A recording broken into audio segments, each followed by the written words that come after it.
Hey guys, what's up? So I've been doing a lot of reflection and thinking about a lot of stuff. Given that it's Memorial Day, um, I just been really, focused on history. I love history. I love like war history and learning about like things that happened back in the day. And I like to educate myself from time to time and be up on things and know what's going on or what happened in the past. Because my theory is, if you don't know what happened in the past, how can you possibly learn from those mistakes to ensure that it doesn't happen again? So that's a big old deal. And one of the things that I recently came into contact with, first of all, I want to say I absolutely love Japan. I love Japanese culture.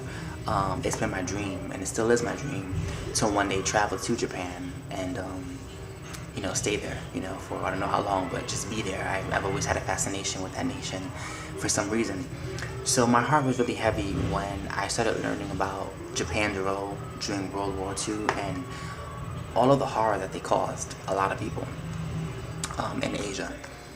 So I'm going to talk about that for a little bit because I really feel like it needs to be talked about, because it amazes me that after all of the atrocities that the Japanese government committed, they never faced any war crime charges. They never went on trial, which really is shocking to me. And there are two main issues that I have with the atrocities that Japan committed that they never were tried for. First is Unit 731. Unit 731 was a biological unit of Japan's army where they had scientists and army men and people who were really intelligent.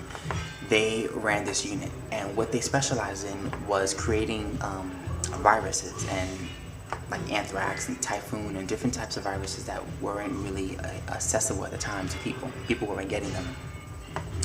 They created these antigens, these viruses, and they literally infected people. They flew planes over villages and they spread the disease.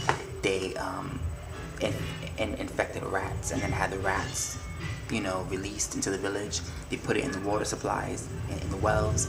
They put it in little rice cakes, and they gave it out to starving children, so children would be infected with diseases. I mean, it was horrible. On top of that, they also would infect somebody with a disease, and then they would literally cut them open during surgery to see how the disease was impacting that person. And they also felt like they could, the disease would grow. It would be even more infectious and even more powerful if it was infected that way. And these people were alive, by the way. So imagine being infected with a disease and then being tied to a gurney and having somebody dissect you while you're alive. I mean, beyond sickening to me hearing that. I literally just could not believe it. So that's Unit 731. And what's sad about that unit is that after the war, they never were tried. And I blame the US. I'm American, so this is coming from an American, but I blame my nation, because when we went into Japan and we found out what they were doing, rather than doing the right thing, which is taking all this evidence and putting it on trial, what did we do? What we did was we made a deal with Japan, and we said, if you give us your data that you've applied from this, horrible service, if you give us your data, we'll let you off the hook. And the reason why we did that is because we knew that we were going to be going into war with Russia pretty soon. During the Cold War, things were going down between that nation. And America was worried that if we didn't get that data, that the Russians would get that biological data and they would use it against us. They would infect us with diseases and whatnot. So we thought we were protecting ourselves by doing that. But in return, we slapped thousands of Chinese people in the face by not trying 731, because they deserved it and we did nothing.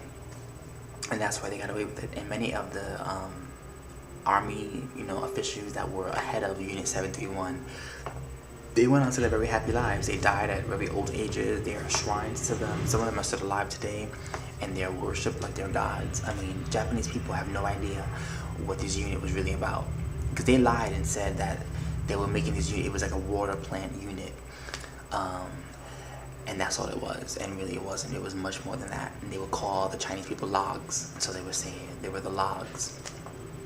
and really they were real people being tested on and dissected and killed, and these people died in horrific ways. I mean, it was horrible. So that's one issue that I have with Japan. The second issue that I have with Japan is what is called comfort women.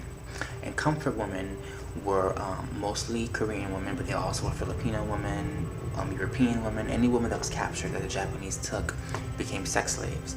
And these women literally were put in a room, 12 at a time, and they lived there in different units in China. And, in Korea, but also China as well. And soldiers would go in and rape these women. And if you were a woman, chances are you would be raped by close to 50 men in one day. Like literally 50 men back to back to back every single night. These women were raped for 5 years straight. I mean, they were held in captivity for the entire, duration of the war. So that's from 1939 to 1945, or even more. These women were held captive and were raped every single day. There was one story of a woman talking about how she was from the Philippines, and she was saying how she was captured and put into this sex slave camp, and she saw them tie her father and her brother to a tree, and they skinned them alive. Yeah, take that in for a minute. They skinned them alive. This poor woman was she's like 90 something years old, and she was crying as though it had just happened. Like, these people are still living with this pain. It's still so it's so relevant, and it's still so painful for them because they never got an official apology from Japan. And that's where this video is going. This isn't an anti-Japanese video. I love Japan, like I said, but right is right and wrong is wrong. And I truly believe that the Japanese government owes it. They owe it to the Chinese, to the Koreans, to the Filipinos. I mean, there's so many countries that I can't even name. That just, it's such a vast amount of people that were affected by the Japanese.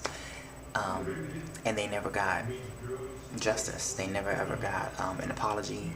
Japanese people still deny that it happened. The government refuses to admit what they did. And many Japanese people don't even know what happened. They're ignorant to it. Because the Japanese government has literally tried to erase history and recreate their version of the events that happened. So I think it's our job. It's really our job to investigate and seek out the truth so that this doesn't die, so that when these women and these men die at old age, that their stories will live on, that this is not going to just die with them. Because think about it, if it was you or your mother or your father or your sister, your brother, your loved one that went through this hell, wouldn't you want the world to know what happened? Wouldn't you want the world to know what your family member went through, what you went through? Would you want to just die and have all those things die with you? No, you want justice. So I think it's important for us to educate ourselves and to get involved in this cause and support the victims of these atrocious crimes that were committed against them. So I would really urge you guys to take that first step, and that first step is just educating yourselves. So after you watch this video, I want you to go to YouTube, hit that search button, and hit Unit 731, and look at the videos. There are a lot of documentaries out there that are very informative that you need to see. And then also you can search for comfort women, Korean comfort women, and you're going to see a documentary on what those women went through, as well as the Filipino women and Chinese women, and they really dive into what each what each ethnic group went through due to the Japanese. Again, I just think it's important to educate ourselves so that it never happens again, and to honor those that have passed and those that are still living with this pain, that have never gotten justice. It's very sad. So there have been some events taking place recently.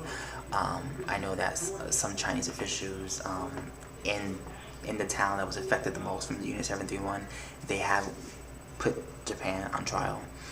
But I don't know what's happened since then. I don't think much has happened because not many people are supportive of it, because not many people know about it. But hopefully this video is the first step to getting that, that word out there. So hopefully you guys enjoy the video, rate, comment, subscribe, and please spread the word and educate yourselves, okay? Peace.